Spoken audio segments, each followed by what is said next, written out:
Hey everyone, thanks for joining.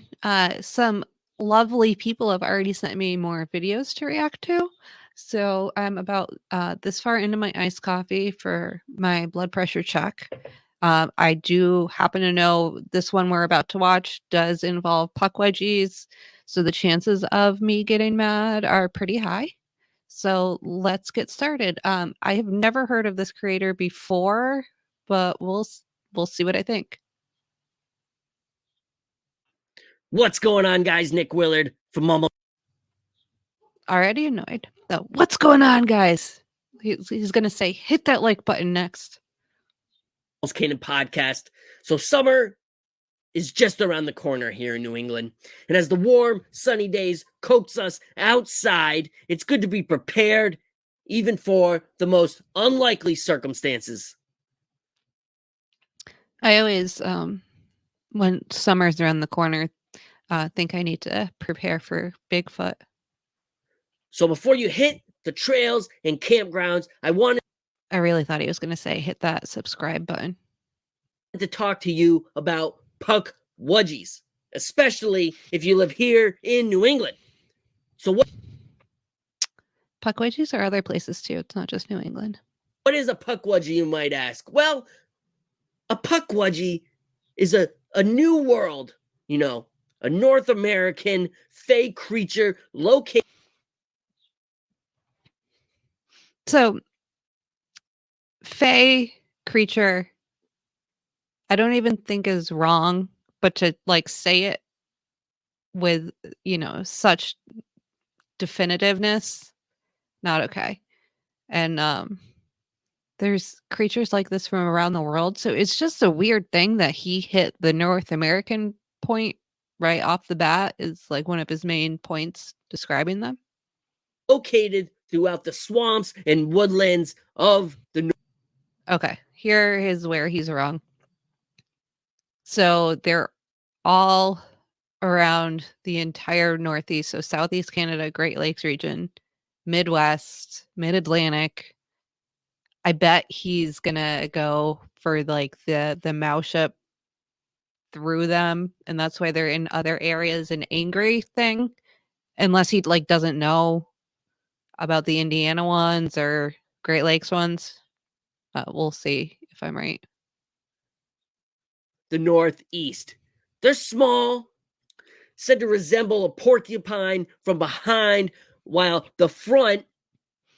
I've never seen the depiction of a Pukwudgie butt before. That was adorable. Not how I would picture it though. That's not really like that one was like far too like athletic looking.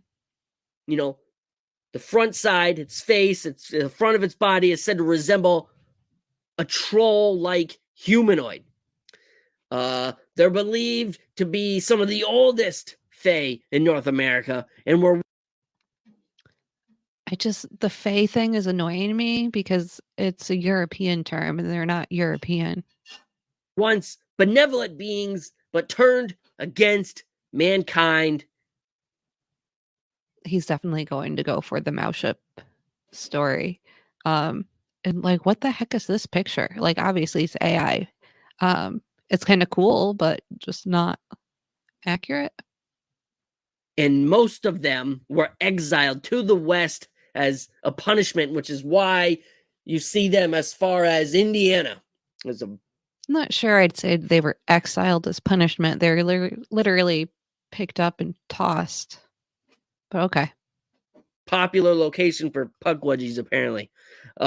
They're notorious tricksters and have been known to seek out humans in the forest, mimicking the voices of loved ones as they call out. They're not known for that. To them, forcing, that camper or that hiker deeper into the woods until they're lost. Now, they're known to trick these lost hikers into stepping close to cliffs and ledges where the Pukwudgie would then push them off to their death. So that's one of the stories surrounding a sonnet ledge in the Freetown State Forest. The problem with that is that Pukwudgies predate there being a ledge there because that ledge was from a quarry. But people do fall, jump, or get pushed off of that ledge, you can Google that and see all the deaths from that area. They're also known to use small knives, and I've even No, heard they're of not. small little spears, and they will, jab the feet and legs or stab the feet and Whoa, legs of a hiker. that escalated quickly. So they're sometimes known to have arrows, like poison arrows, but their, main like weapon of choice is magic dust, or it's sometimes described as sand, and they like to blow that in people's eyes to blind them or cause confusion, stuff like that. They have way cooler technology than just, stabbing people in the ankle with a knife. A hiker until the individual is unable to walk any further, where they're obviously, And no human bodies have been recovered that have just bled out from stab wounds in the legs. now,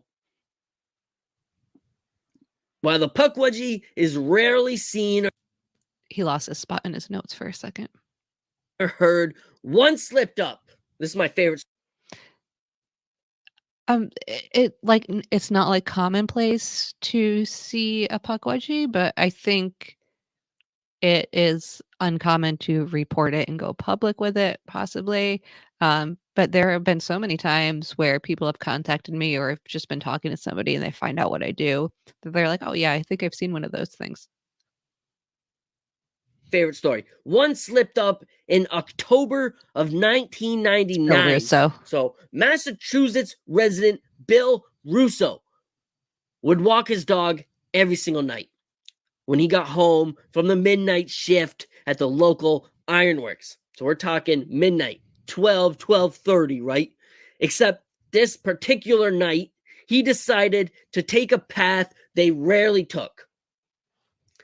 And at some point, Bill's dog, I believe her name was Sam, Sammy. stopped dead in her tracks and Not what she started looked like. shaking like crazy. So Bill looks up and he sees standing in a circle of light cast off by a nearby lamppost, a small 3-foot tall creature standing there. Now, this creature looked up and said, "Kier, Kier, want Chu," over and over again. This little being was insistent, repeating it over and over again, trying to get Bill to do whatever it wanted. Now, Bill decided he wanted nothing to do with this creature.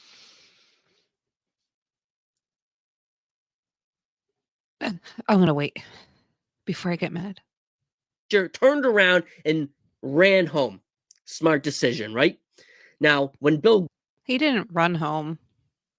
He just walked home. got home, he got to wondering what that being, what that creature was saying to him. Now, Kier, this is what he figured out. Kier, want Chu sounds an awful lot like here, we want you. Now I'm a little bit annoyed. So Bill will even tell you he didn't figure it out. That's just what he thinks. It's the only thing I can think of. But he wasn't saying he never said here, here. He said come here was what he thought it said. So like at the very least, get Bill's quote correct.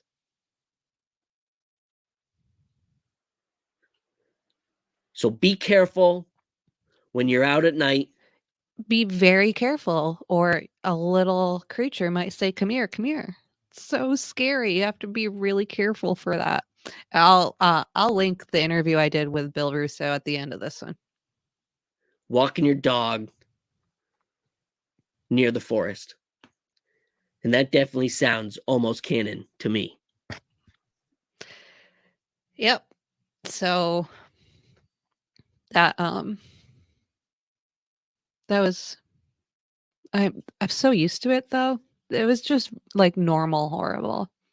So we'll give that just 2 out of 10.